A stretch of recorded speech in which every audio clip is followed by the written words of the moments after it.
Delight IAS पर आप सभी का एक बार फिर से बहुत बहुत स्वागत है। तो यूपीएससी मेंस एग्जामिनेशन जो है अब 2025 का कुछ ही दिनों की दूरी पर है।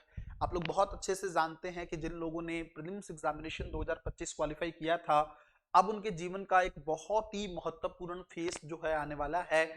मुख्य परीक्षा यूपीएससी को लेकर 2025 की 22 अगस्त से शुरू होने वाली है ना। तो 22 अगस्त से यूपीएससी का मेंस एग्जामिनेशन स्टार्ट हो रहा है। सबसे पहला पेपर जो है आप लोग बहुत अच्छे से जानते हैं इससे का होता है 22 से लेकर 31 अगस्त तक यूपीएससी का मेंस एग्जामिनेशन चलने वाला है। इस ड्यूरेशन में लगभग 9 पेपर यूपीएससी की तरफ से आयोजित करवाए जाएंगे। पेपर को लेकर बात करेंगे, लेकिन उससे पहले एक बड़ा सवाल काफी सारे बच्चों का ये है कि यूपीएससी मेंस को लेकर एडमिट कार्ड कब तक आ सकते हैं, है ना। एक बहुत बड़ा सवाल है, उसको लेकर थोड़ा सा डिस्कस कर लेते हैं, क्योंकि बच्चों के मन में थोड़ा डाउट भी चल रहा है क्या सच में मेंस को लेकर कुछ दिक्कत तो नहीं है, लेट तो नहीं आएगा एडमिट कार्ड, क्योंकि इस बार प्रीलिम्स को लेकर भी आपको पता है थोड़ा सा एडमिट कार्ड लेट हो गया था, है ना। तो खैर सबसे बड़ी चीज ये है मेंस एग्जामिनेशन का एडमिट कार्ड जो है जल्दी आने वाला है। आज से लेकर कल तक या परसों तक यूपीएससी की तरफ से मेंस एग्जामिनेशन को लेकर एडमिट कार्ड जारी किया जा सकता है। मतलब अब किसी भी क्षण जो है यूपीएससी की तरफ से एडमिट कार्ड जारी किया जा सकता है। खैर एडमिट कार्ड जब जारी हो जाए तो उसको लेकर आपको जो निर्देश यूपीएससी की तरफ से दिए जाते हैं उनको बहुत ध्यान से पढ़ना है, क्योंकि देखिए प्रीलिम्स की स्टेज पे अगर आप लोग बाहर होते हैं ना तो शायद हो सकता है आपको थोड़ा दुख हो कि भाई मैं पहली स्टेज से बाहर हो गया, लेकिन प्रीलिम्स क्वालिफाई करने के बाद आप पे जिम्मेदारी बहुत बढ़ जाती है। हो सकता है आपको दोबारा प्रीलिम्स क्वालिफाई होने का मौका मिले ना मिले, इसलिए बहुत ज्यादा ध्यान देने की जरूरत है मेंस एग्जामिनेशन को लेकर। ये जब डैफ आप लोगों का आया था, है ना, डैफ फॉर्म आया था, डिटेल एप्लीकेशन फॉर्म, जो प्रीलिम्स क्वालिफाई करने के बाद आप लोगों ने भरा होगा, उस समय भी मैंने आप लोगों को बोला था कि फॉर्म को लेकर बहुत ध्यान रखिएगा, कोई भी गलती मत करना। इवन नेक्स्ट ईयर जो लोग एग्जाम देने वाले हैं उनको भी मैं अभी से कह रहा हूं, जो जो भी आपको डॉक्यूमेंट चाहिए प्रीलिम्स के टाइम पे या एप्लीकेशन फॉर्म के टाइम पे, तो पहले से ही रेडी करके रख लो। एंड मोमेंट में आपको चीजों को नहीं करना है, क्योंकि वहां पे फिर चीजें अच्छे से अरेंज नहीं हो पाती। अब बात यह है कि निर्देशों को आप लोगों को बहुत अच्छे से पढ़ना ही है, वो चीज तो है ही है। उसके अलावा जो कुछ कुछ चीजें ध्यान रखनी है, जैसे आपको पता है कि ब्लैक जो है पेन आप यूज कर सकते हो खास करके अंडरलाइन वगैरह करने के लिए, और नॉर्मल पेन जो है ब्लू वाला वो आप यूज कर सकते हो लिखने के लिए। एक सवाल बच्चों का होता है क्या सर जेल पेन से मेंस एग्जामिनेशन लिख सकते हैं, तो हाँ, इस तरह की कोई रोक नहीं है, आप जेल पेन से यूपीएससी का मेंस लिख सकते हैं, बट ऐसा पेन मत लीजिएगा जो कॉपी को खराब करे, है ना। कई बार क्या होता है वो इंक छोड़ता रहता है, तो वो चीज नहीं होनी चाहिए, वो एग्जामिनर को थोड़ा सा इरिटेट करती है।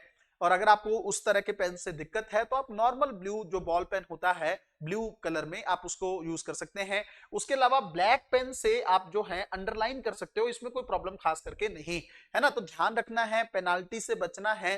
पेनाल्टी से बचने के लिए भी कई बार मैंने चीजें बताई हैं कि जैसे कोई धार्मिक चिन्ह आप यूज करते हो वो नहीं करना है, कुछ भी किसी भी रिलीजन से आप जुड़े हो आप पेपर पे साइड में कहीं लिख देते हो, इस तरह की चीजें नहीं करनी है। यूपीएससी की क्लियर और बहुत ही स्ट्रिक्ट जो है इसको लेकर इंस्ट्रक्शन दी गई। उसके अलावा महिलाओं के अगेंस्ट नहीं लिखना है, सरकार के खिलाफ नहीं लिखना है, बहुत ज्यादा सरकार की तारीफ नहीं करनी है। इस तरह की चीजों का ध्यान रखते हुए आप जो है पेनाल्टी से बच सकते हो। जो बाउंड्री दी रखी है उस बाउंड्री को क्रॉस नहीं करना है, उसके अंदर ही लिखना है। वर्ड लिमिट्स को क्रॉस नहीं करना है। जितने आपको शब्दों की सीमा दी गई है उसी के अंदर अपने आंसर को लिखने की कोशिश करनी। कोशिश करिए अगर 250 वर्ड का क्वेश्चन है तो उसको 220 से 230 वर्ड में ही कंप्लीट करने की कोशिश करिए, है ना। तो ये कुछ एग्जामिनेशन को लेकर चीजें हैं। 31 अगस्त तक ये आपका मेंस एग्जामिनेशन चलना है, लगभग एक सप्ताह की गेम है, और उसी के अंदर तय होना है कि आप लोग आईएएस अधिकारी बनने वाले हो या नहीं बनने वाले हो, है ना। किसी का एक पेपर खराब हो जाए तो परेशान नहीं होना है। एससी अगर ठीक ठाक ना बैठे कोई दिक्कत नहीं है, उसके बाद भी बहुत सारे एग्जाम है। जीएस 1-2 खराब हो जाए तब भी परेशान नहीं होना है, जीएस 3 और 4 का मौका आपके पास रहेगा।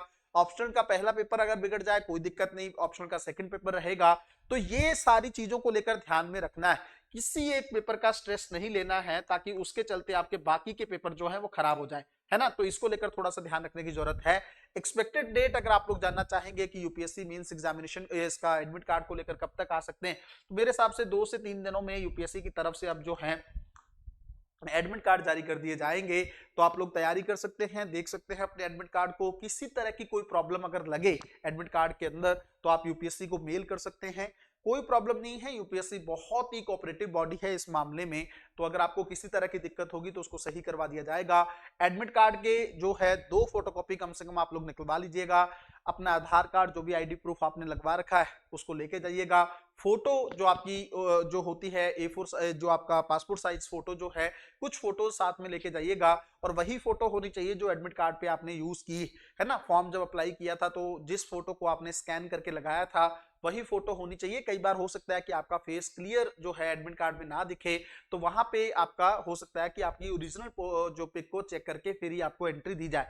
टाइम से पहुंचना है। इवन हम लोग मेंस से पहले भी एक बार बात कर लेंगे, कुछ इंपॉर्टेंट टॉपिक्स को लेकर भी हम लोग डिस्कस कर लेंगे कि कौन कौन से टॉपिक इस बार मेंस एग्जामिनेशन में इंपॉर्टेंट हो सकते हैं, है ना।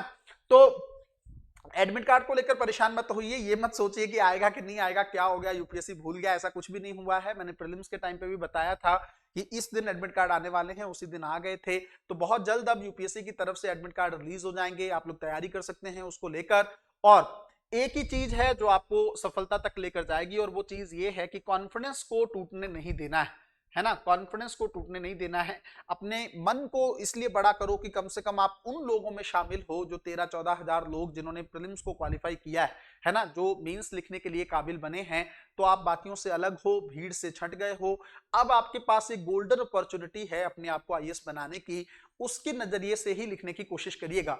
किसी एक क्वेश्चन में बहुत ज्यादा लिखने की कोशिश नहीं करनी है ना। क्वेश्चन की डिमांड को नहीं भूलना है, जो प्रश्न की मांग हो उसको लिखिएगा। कुछ और बातें भी ध्यान रखनी, देखो कंटेंट तो अभी तक आप लोगों ने फुलफिल कर लिया होगा, टेस्ट सीरीज भी कर ली होगी, नोट्स भी बना लिए होंगे, रिवीजन भी चल रहा होगा, वो सारी चीजें आप लोग ऑलरेडी कर रहे होंगे। उसके साथ क्या ध्यान रखने की जरूरत है, एक तो इस समय थोड़ा स्ट्रेस से बचना है ना। कम से कम स्ट्रेस आपके ऊपर होना चाहिए, वरना आपको आती हुई चीजें भूल जाएंगी। दूसरी चीज, हेल्थ का बहुत ज्यादा ध्यान रखना है। सबसे इंपॉर्टेंट इस टाइम तो मुझे हेल्थ ही लगती है। वो इसलिए लगती है क्योंकि अगर आपकी तबीयत खराब हो गई तो जो वीक आपका एग्जामिनेशन है उस वीक में आपको बहुत प्रॉब्लम हो सकती है ना। तो प्रॉपर नींद लेनी है, अच्छी डाइट रखनी है। अगले 20 दिन 25 दिन बाहर का कुछ भी मत खाइए, तला हुआ कुछ भी मत खाइए, कोई ऐसी चीज मत खाइए जिससे आपको फूड पॉइजनिंग की सिचुएशन क्रिएट हो सके। तो इन छोटी छोटी बातों का ध्यान रखना है, मस्त रहना है।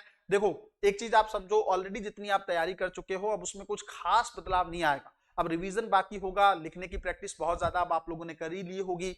अंत के 10-15 दिनों में कुछ खास होने वाला है नहीं, तो सिर्फ रिवाइज करो, अपने मन को थोड़ा कॉन्फिडेंस में रखो, थोड़ा सा तैयार रखो। बड़ी सिचुएशन है, आपको पता है प्रीलिम्स एग्जामिनेशन एक ही दिन का खेल होता है, लेकिन मेंस तो 8 से 9 दिन चलने वाला गेम है। तो ऐसी सिचुएशन में अपने आप को बहुत जो है स्ट्रांग रखने की जरूरत है। कोशिश करिएगा जहां पे आपका एग्जामिनेशन का सेंटर आए वहां पर साथ में फैमिली के किसी एक मेंबर को आप लेके जाइएगा। मतलब जैसे मान लीजिए आप होटल वगैरह कहीं लेते हैं तो आप अपने साथ किसी को जरूर रखिएगा। अकेले रहना इस सिचुएशन में ठीक नहीं होता। उसका कारण ये है कि कई बार कोई पेपर हमारा बिगड़ जाता है तो हम लोग रात में उसी के बारे में सोचते रहते हैं। अगर फैमिली का सपोर्ट रहेगा तो शायद हम उसके बारे में ज्यादा ना सोचें और हमारी थोड़ी केयर भी हो जाएगी। इन सारी चीजों को ध्यान में रखते हुए आपको मेंस एग्जामिनेशन को देना है। तो बहुत जल्द यूपीएससी की तरफ से जो है एडमिट कार्ड जारी कर दिए जाएंगे। मेरी तरफ से आप लोगों को बहुत बहुत शुभकामनाएं। कोशिश करेंगे एक बार फिर से मिलें, कुछ टॉपिक्स को लेकर बात करें और मेंस एग्जामिनेशन को लेकर किस तरह की स्ट्रेटेजी आपको रखनी एग्जाम हॉल के अंदर, उसको लेकर भी थोड़ा सा अच्छे से हम लोग बात कर लेंगे। मिलते हैं अगली वीडियो में, तब तक अपना ध्यान रखें, अपनी पढ़ाई को बहुत अच्छे तरीके से करते रहें। बहुत बहुत धन्यवाद।